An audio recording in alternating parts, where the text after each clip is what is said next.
Good morning. SSC MTS 2019 के सभी candidates का सक्सेस ग्रुप में बहुत बहुत स्वागत है।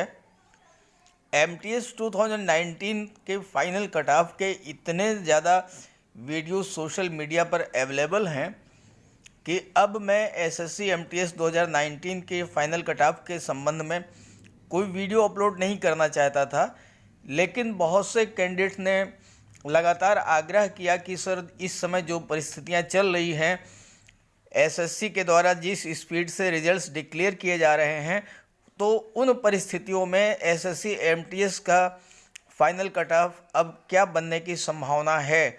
अगर सीजीएल और सीएचएसएल 18 के रिजल्ट डिक्लेयर होने के बाद एमटीएस का सिलेक्शन होता है तो क्या परिस्थिति बनती है, और अगर अभी ही 31 अक्टूबर को डिस्क्रिप्टिव के बाद और डीवी की प्रक्रिया शुरू कर दी जाती है तो उस स्थिति में कट ऑफ क्या बनेगी।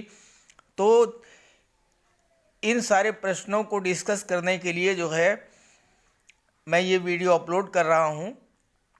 जैसा कि आप जानते हैं कि एमटीएस 2019 का डिस्क्रिप्टिव का रिज़ल्ट 31 के अक्टूबर को एक्सपेक्टेड है, और जैसी कि संभावना है ये 31 अक्टूबर से 1-2 दिन पहले ही आ सकता है।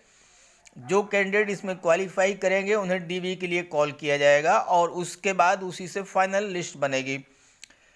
तो बात कर लेते हैं कि स्टेट वाइज कट ऑफ से कितने मार्क्स प्लस होने पर डीवी के लिए कॉल किया जाएगा और कितने मार्क्स प्लस होने पर फाइनल सिलेक्शन होगा।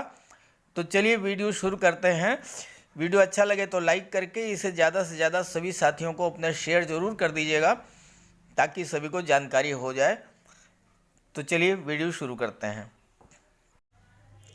देखिए, ये आपके सामने स्टेटस रिपोर्ट है एसएससी के द्वारा जो जारी की गई है, और आप इसमें देखिए कि एमटीएस का रिज़ल्ट जो है 31 अक्टूबर को जारी किए जाने की बात कही गई है। पिछले कुछ दिनों पहले आयोग का एक स्टेटमेंट आया था कि आयोग वर्ष 2020 में 90,000 युवाओं को नौकरी देगा। आयोग का एक स्टेटमेंट था कि 90,000 कैंडिडेट्स को जो है वो 2020 में नौकरी देगा।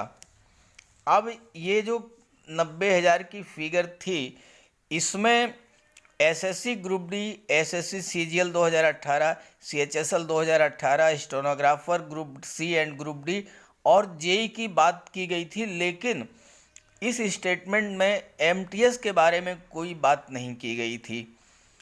और जहाँ तक एसएससी जेई और स्टेनो की बात करें तो एसएससी जेई और स्टेनो की जो है देखिए फाइनल रिज़ल्ट की भी डेट्स दे दी है। 30 नवंबर को इनकी फाइनल डेट्स जो हैं वो आ रही हैं रिज़ल्ट्स की। स्टेनोग्राफर की 30/11 और जेई की भी 30/11। अब आपके सामने दो स्थितियां बनती हैं। आपको डीवी के लिए कब कॉल किया जाएगा? अगर आपको सीजीएल 18 और सीएचएसएल 18 का रिज़ल्ट डिक्लेयर होने से पहले डीवी के लिए कॉल कर लिया जाएगा तो क्या स्थिति बनेगी, और अगर सीएचएसएल और सीजीएल 18 का रिज़ल्ट डिक्लेयर होने से पहले या फिर बाद में, दोनों स्थितियों में क्या है इसको हम एनालाइज करते हैं। तो चलिए देखते हैं क्या स्थिति बनती है। अब बात कर लेते हैं एमटीएस 2019 फाइनल कट ऑफ के बारे में। अगर एसएससी एमटीएस का डीवी सीजीएल 2018 और सीएचएसएल 2018 के रिजल्ट के बाद होगा तो क्या स्थिति बनती है।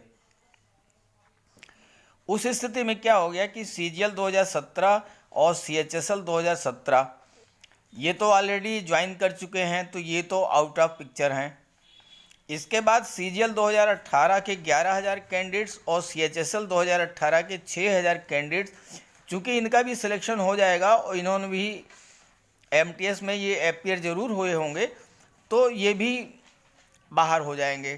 तो इस स्थिति में लगभग 31,000 कैंडिडेट्स वो आउट ऑफ पिक्चर हो जाएंगे।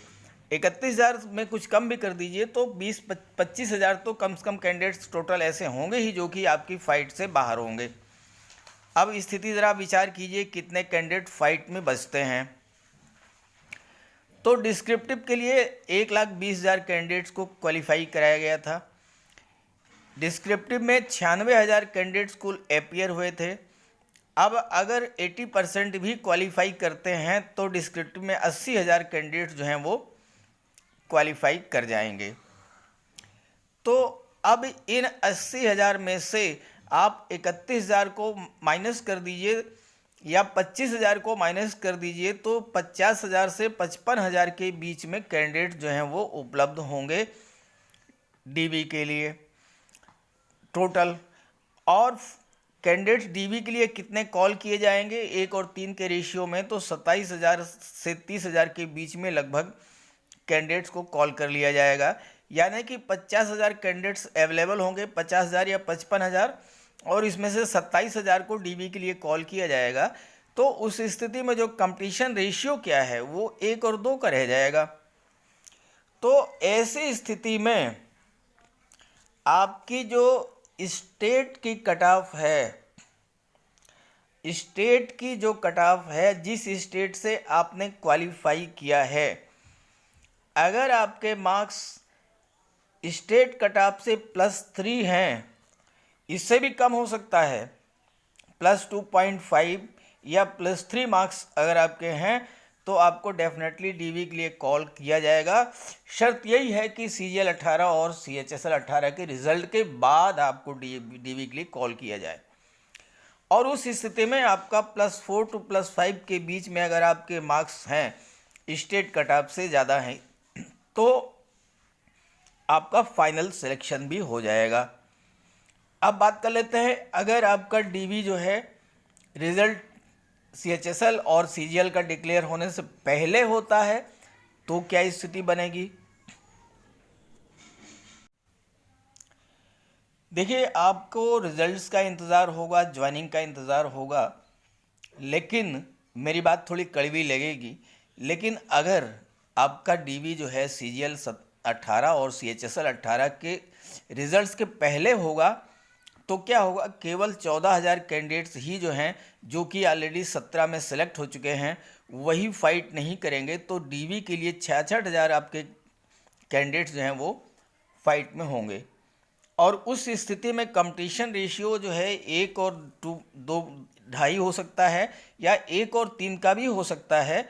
तो उस स्थिति में क्या होगा कि कट ऑफ जो है वो हाई होगी डीवी के लिए। फिर उस स्थिति में +4 या +5 मार्क्स अगर आपके स्टेट कट ऑफ से ज़्यादा हैं तो डीवी के लिए कॉल किया जा सकता है।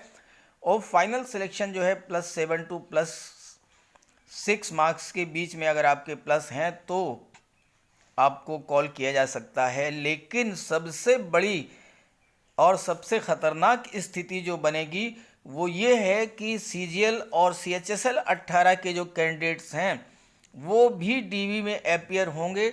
जब उनका सिलेक्शन होगा CGL में या CHSL में तो वो ज्वाइन कर लेंगे। MTS की पोस्टें जो हैं वो वैकेंट रह जाएंगी। 6,000 से 7,000 पोस्टें ऐसी होंगी जो कि MTS की वैकेंट रह जाएंगी, चूँकि कैंडिडेट्स MTS को भी ज्वाइन कर लेंगे और बाद में फिर वो CGL या CHSL 18 में चले जाएंगे और ये पोस्टें वैकेंट हो जाएंगी। और चूंकि SSC जो है वो वेटिंग लिस्ट नहीं बनाता है तो उस स्थिति में बहुत ही बड़ा नुकसान होगा, बहुत ही बड़ा नुकसान होगा। जो कैंडिडेट्स कम मार्क्स वाले हैं वो बिल्कुल रह जाएंगे और सीटें भी फिलअप नहीं होंगी। तो इसलिए जो है आप लोग जो है बेटर तो यही होगा, और मैं समझता हूँ कि SSC भी इतनी बड़ी गलती नहीं करेगा कि 6,000-7,000 पोस्टें वैकेंट रखें। इसलिए आपका रिज़ल्ट जो है फाइनल, जहाँ तक मैं समझता हूँ, वो CHSL और CGL के रिज़ल्ट डिक्लेयर होने के बाद ही आएगा, ताकि जितने भी कैंडिडेट जो कम मार्क्स वाले हैं उनको भी सिलेक्शन का मौका मिल जाए।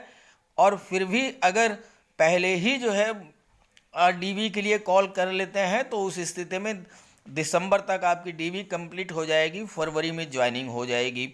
लेकिन अगर बाद में बुलाते हैं जो कि आपके हित में है तो उस स्थिति में डीवी जो है फरवरी में होगा और ज्वाइनिंग जो है आपकी अप्रैल में हो जाएगी। मैं ये भी आपसे अनुरोध करूँगा कि आप लोग आयोग से रिक्वेस्ट करें, ट्विटर अभियान वगैरह चलाएं कि वेटिंग लिस्ट जो है वो बनाएं, क्योंकि बहुत से कैंडिडेट जो है जो कि बाद में छोड़ देते हैं इस पोस्ट को, तो वेटिंग लिस्ट से उन पोस्टों को भरा जा सके और जिससे कम मार्क्स वालों को भी फ़ायदा मिल सके। आई होप ये वीडियो आपको पसंद आएगा, अच्छा लगे तो प्लीज़ इसे ज़्यादा से ज़्यादा शेयर कर दीजिएगा। Okay, thank you.